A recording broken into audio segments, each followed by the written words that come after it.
Hey, my name is Nawaz Juneja. I'm a safari guide with over 15 years experience in the African bush. I also run Kulula Safaris Limited. Why do I need a special car for a safari? Our cars are modified for the safaris that we do. Most of the time, the terrains that we go on, especially going through lagoons and rivers, you need modified suspension system and a bit off the grid tires also, and then the body has to be reinforced with certain specification for considering the comfort of the clients and also the ruggedness of the road. And the pop-up roof, most of the time we have the standard one roof, the big one, that is just for the viewing for the guests directly. There should be nothing in between them and the animals. The front one are mostly for the birders. That's for extra view and at least a 360-degree view for the guest. A driver is basically somebody who will take you from point A to point B, and he doesn't really have the knowledge and the skills and the experience. So a guide is somebody that is an all-round in the sense that he has studied this and he has acquired knowledge of it, and then he has experience on top of that for what you're coming in for. And I think for guests who come in, you just don't need a drive from point A to point B.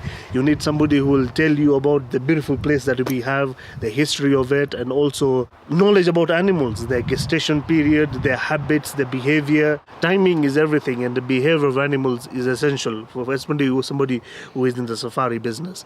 And if you're dealing with photographers and people who do documentaries, then you need to be up on your game, and then you really need to know the behavior of animal, how he or she will behave for you to get the perfect picture or the shot for that. Especially if you are in experiencing lions mating or something, so they will just ask, how long does this guy take? The theory has always been, because he has a reputation to maintain that he's the king of the jungle and all the bravado he has, but they get disappointed when they know that he just lasts a few seconds. And then how do buffaloes and hippos show their dominance? Who is the alpha male? So most of the guests think is by the size of the bull and the way he moves around, and then how he fights everybody off. Yes, that contributes to the fact, but the simplest one, especially in buffaloes, is that he dominates other male, rather an alpha male by him mounting the other male and sticking it up a bit, so that you may think they're mating, but it's just one male trying to show the other one that he is in charge here. And the hippos just shit. The dominant male just shits on the rest of them.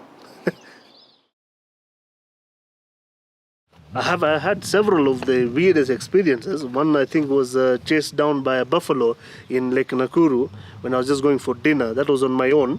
I just walked through a herd of almost, I think, 100 of them. So the lucky thing is that they were shocked as I was. So before they react to it, I went into the compound.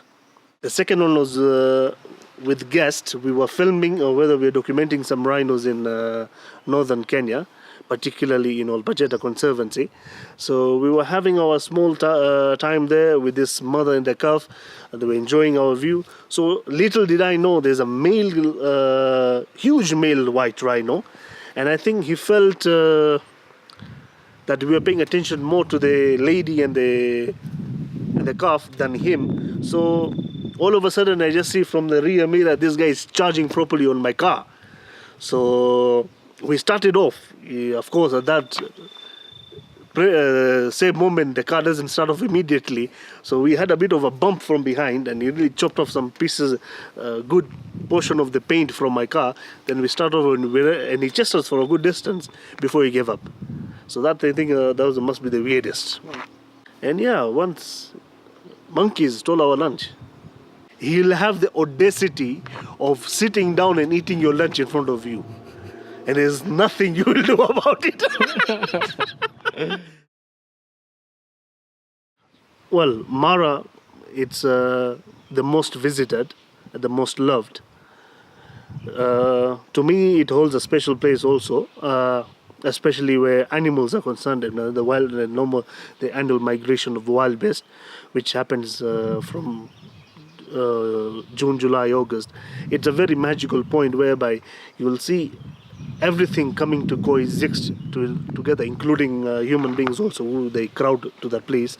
But there's something magical about it, and the savannah and the skies, the sunsets in Mara, just too good to be true.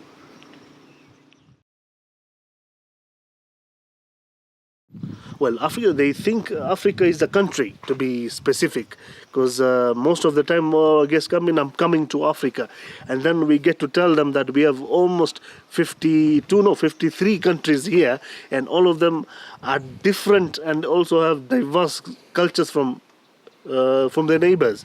So it becomes like a shocker to them. See, for example, when come to Kenya, they have that, I'm in Africa. So Kenya is kind of left out. So then they said they identify Kenya, okay, since it's part of Africa.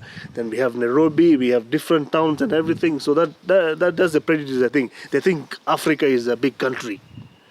Once they spend time here, they clearly understand how we are different from the other African countries.